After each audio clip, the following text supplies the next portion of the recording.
नमस्ते दोस्तों, मेरे चैनल में आप सबका स्वागत है। आज मैं चोरनी बुढ़िया की कथा सुना रही हूँ। बुढ़िया प्रतिदिन अपने बेटा के पॉकेट में से पैसा क्यों चुराती थी। कथा बहुत ही सुंदर है गुरु भाई बहना, शुरू से अंत तक जरूर सुनिएगा। अच्छा लगेगा तो लाइक करिएगा, शेयर करिएगा और चैनल पर पहली बार देख रहे हैं तो चैनल को सब्सक्राइब करिएगा।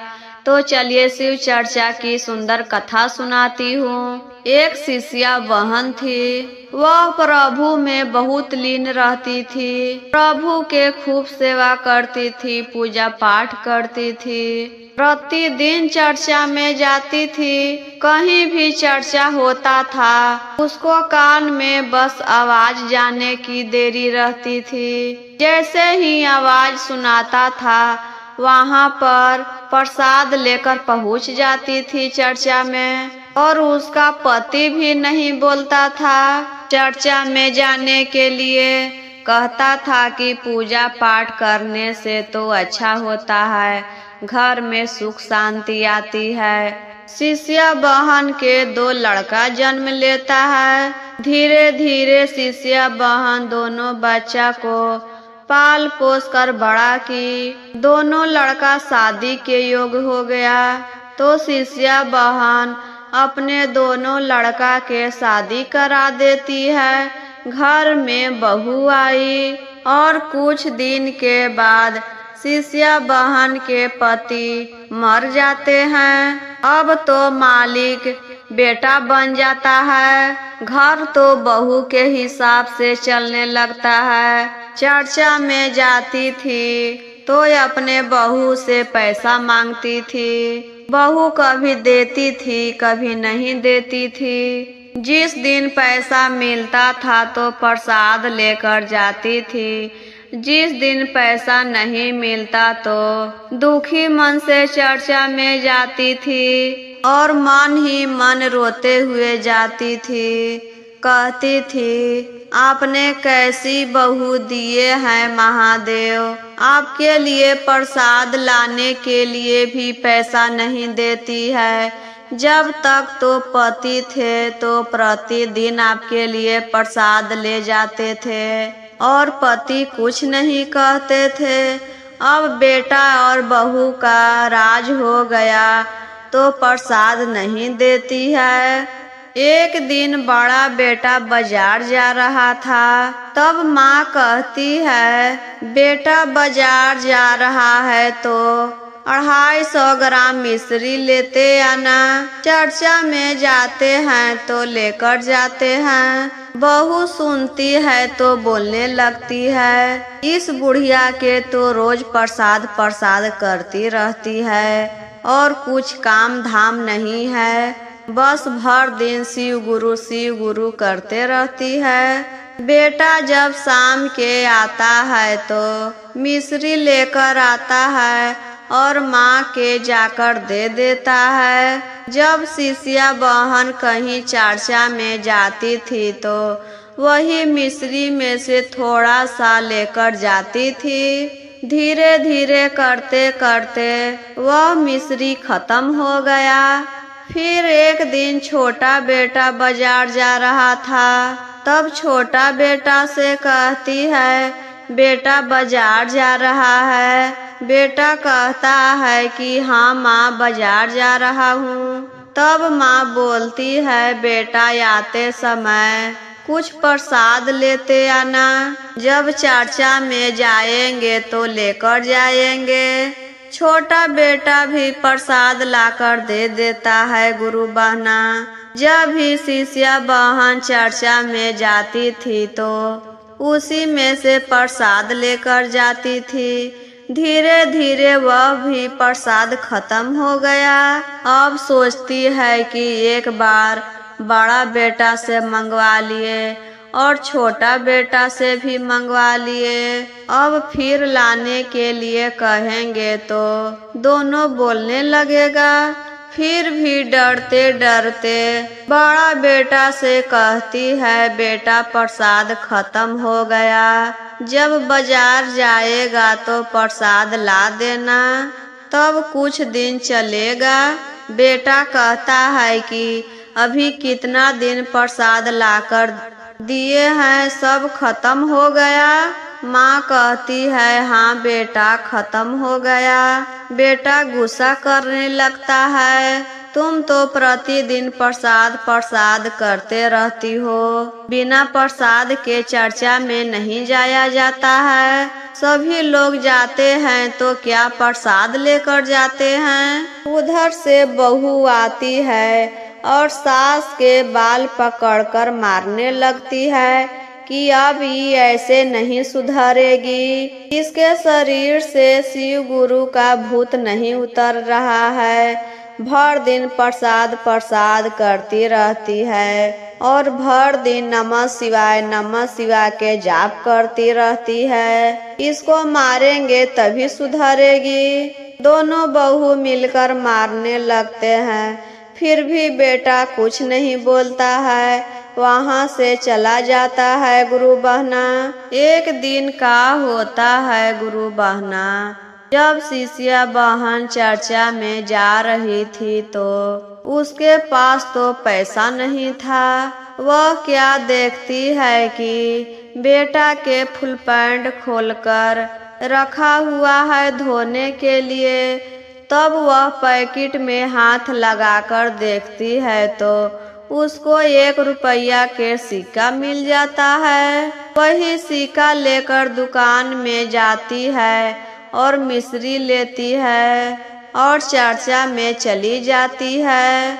अब तो उसका रोज का यही काम था, जब चर्चा में जाती थी तो अपने बेटे के पॉकेट में देखती थी 1 या 2 रुपया के सिक्का मिलता था, वही लेकर चर्चा में चली जाती थी। वह ज्यादा पैसा नहीं लेती थी गुरु बहना, ज्यादा पैसा रहता था फिर भी 1-2 रुपया के सिक्का लेती थी और चली जाती थी। ऐसे ही करते करते कुछ दिन बीता।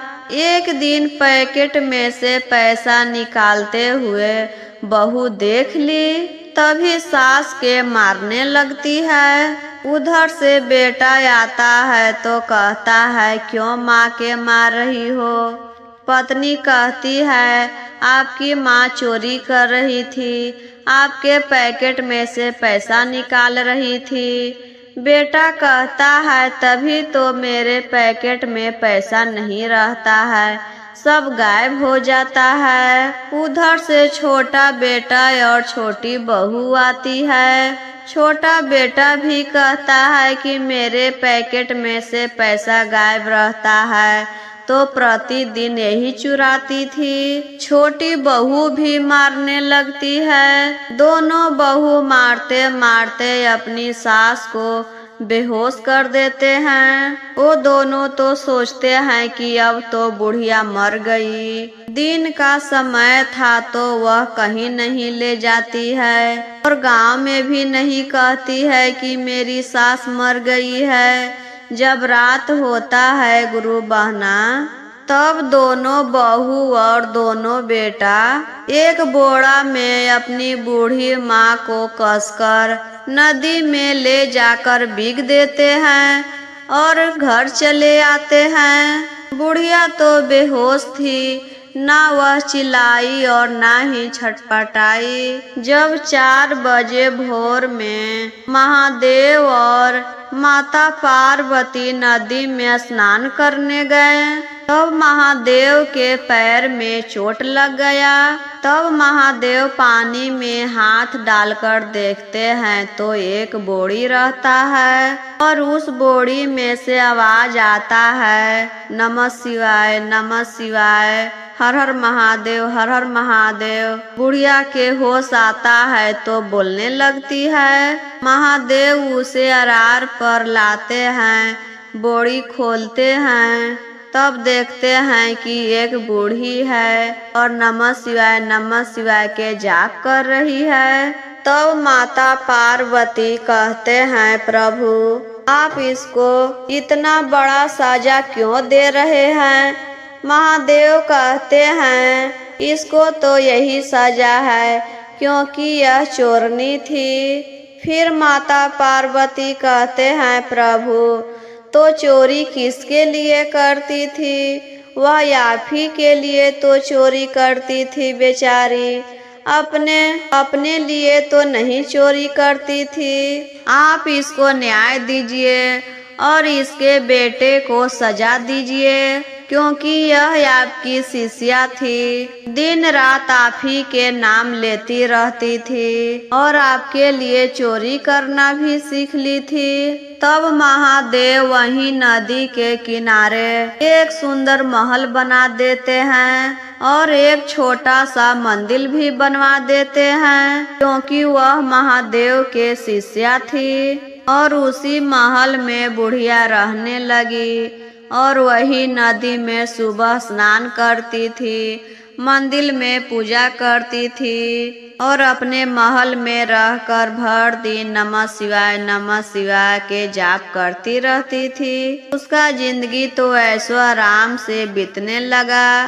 क्योंकि वह बहुत कष्ट की थी। अब उधर बेटा के कहानी सुनिए गुरु बहना। जब बूढ़ी माँ को नदी में फेंक कर गया था तो 12 दिन के बाद अपने माँ के लिए काम क्रिया करता है कि मेरी माँ मर गई है।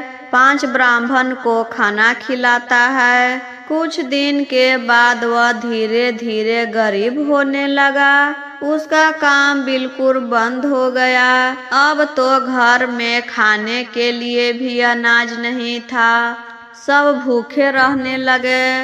अब बेटा सोचता है कि क्या करे, जब मेरे घर में माँ थी तब तो ऐसा नहीं हुआ था। हम सब कितना अच्छे से रहते थे, खाते पीते थे।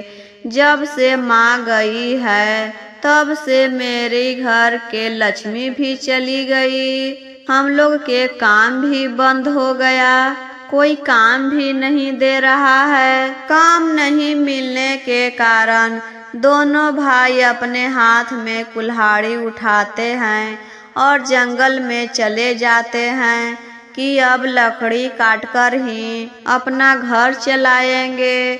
लकड़ी काटकर बाजार में ले जाकर बेचेंगे और उसी से घर चलेगा। जंगल में जाते हैं तो देखते हैं कि एक सुंदर महल है और वहाँ पर एक मंदिर है। दोनों भाई आपस में बातें करते हैं। भाई यहाँ पर कुछ दिन पहले आए थे तो यहाँ पर तो कुछ नहीं था और इतना जल्दी एक महल बन गया और मंदिर भी है। वहाँ पर गए तो देखते हैं कि यह तो मेरी माँ बैठी हुई है। दोनों भाई माँ के पैरों में जाकर गिर जाते हैं, कहते हैं माफ कर दो माँ, हमसे बहुत गलती हो गया था और तुम अभी तक जिंदा हो। माँ कहती है मेरे ऊपर महादेव का सहारा था, वही हमको बचाए हैं। तुम दोनों के लिए तो हम मर चुके हैं, अब हमसे क्यों माफी मांग रहा है? क्या तुम अपने पत्नी के साथ खुश रहो? बेटा कहता है नहीं माँ, तुम घर चलो, हमसे बहुत बड़ा गलती हो गया है। आज से तुम जो कहोगी वो हम करेंगे। जब से तुमको हम नदी में फेंक कर गए थे तभी से हम लोग गरीब होते जा रहे हैं और मेरे पास तो खाने के लिए भी कुछ नहीं है। कई दिनों से हम लोग भूखे हैं। माँ कहती है कि हम घर नहीं जाएंगे, घर जाकर हम क्या करेंगे? यहाँ पर शिव जी का मंदिर है, यही नदी में स्नान कर कर मंदिर में पूजा पाठ करते हैं और मेरे पास शिव गुरु के कृपा से आज सब कुछ है अब किसी से मांगने के लिए भी जरूरत नहीं है। माँ नहीं जाती है। दोनों भाई अपने घर आते हैं। अपनी अपनी पत्नी से कहते हैं कि माँ जिंदा है और माँ के पास सुंदर घर है। उसके पास धन दौलत की कमी नहीं, बहुत सारा धन दौलत है वहाँ पर। अब तो धन की बात सुनकर दोनों बहू वहाँ से दौड़ी दौड़ी वहीं जंगल में जाती है और अपने सास के पैरों में गिरकर माफी मांगने लगती है। हमें माफ कर दीजिए माँ जी, हम दोनों नादानी में आपके साथ बहुत गलत कर दिए हैं। आप तो माँ हैं, अपने बच्चे को क्षमा कर दीजिए। माँ तो ममता की मूर्ति होती है। आज से ऐसी गलती कभी नहीं करेंगे। आखिर गुरु बहना माँ तो माँ होती है। वह अपने बेटा और बहू के माफ कर देती है।